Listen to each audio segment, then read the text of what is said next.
All right, so here's where we left it with the job. The guy called us out to diagnose the problem and then went back to PSE&G for his worry-free warranty so that he could get the work done for free.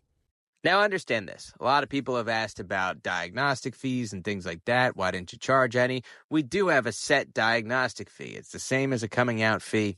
In regular business terms, it would be considered a qualifying amount. So the logic is it's a small amount of money. More than likely, if somebody's willing to pay that small amount of money for me to come and check it out, they're more likely to pay for a repair. If they're not willing to pay that, you probably never get shit out of them. It's a waste of time. But since we use the verbiage of diagnostic and dispatch fee, we don't really have the option to go charge greater diagnostic fees. And the customer had made a point to clarify that. Now, let's talk about how I came to my diagnostic in the first place. What you see me working on here is called a companion water heater. Inside of it is a heating coil, and when there's a call for hot water, domestic hot water, like out of your shower and sink, the boiler, the same boiler that you use for space heating, will run hot water through that coil, ultimately heating the non-boiler water on the other side of the coil. And that's how we make hot water. Now, when it does this, it has a sensor. This one actually has two sensors, but it has a sensor that is integrated into the control. On a call for hot water, it will stop the heat. This way, it can give all of its energy and the proper temperatures to the hot water tank while it's in use. And then once the hot water tank is satisfied, it will go back to heating.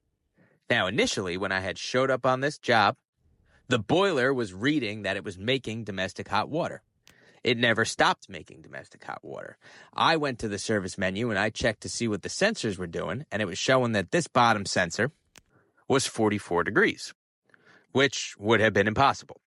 Now, the next problem that we had was that the well that the sensor actually fits inside of, basically it's a tube that goes inside of the water heater and then the sensor goes inside, was totally calcified, so you couldn't pull the sensor out of there.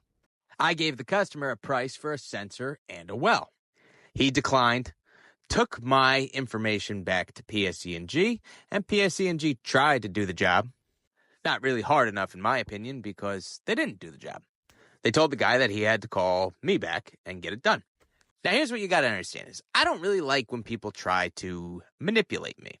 I feel like if somebody doesn't have a basic respect for the fact that I am out here working to earn, to further myself, to help my family, then they're just a shitty person. Hands down. And you see these people all of the time, and they tend to be the ones who get everything that they want. There's a lot of success to be found in dehumanizing, but I have no intention of furthering that agenda. So once I did the job and I changed the sensor, the water heater heated up to a temperature, it stopped, and switched over to heat. Shortly after it switched over to heat, the boiler overheated because the circulator pump that was meant to run for space heating did not work. I explained that to the customer. He tried to blame me, then tried to not pay for the job that I had already did, which I was not having.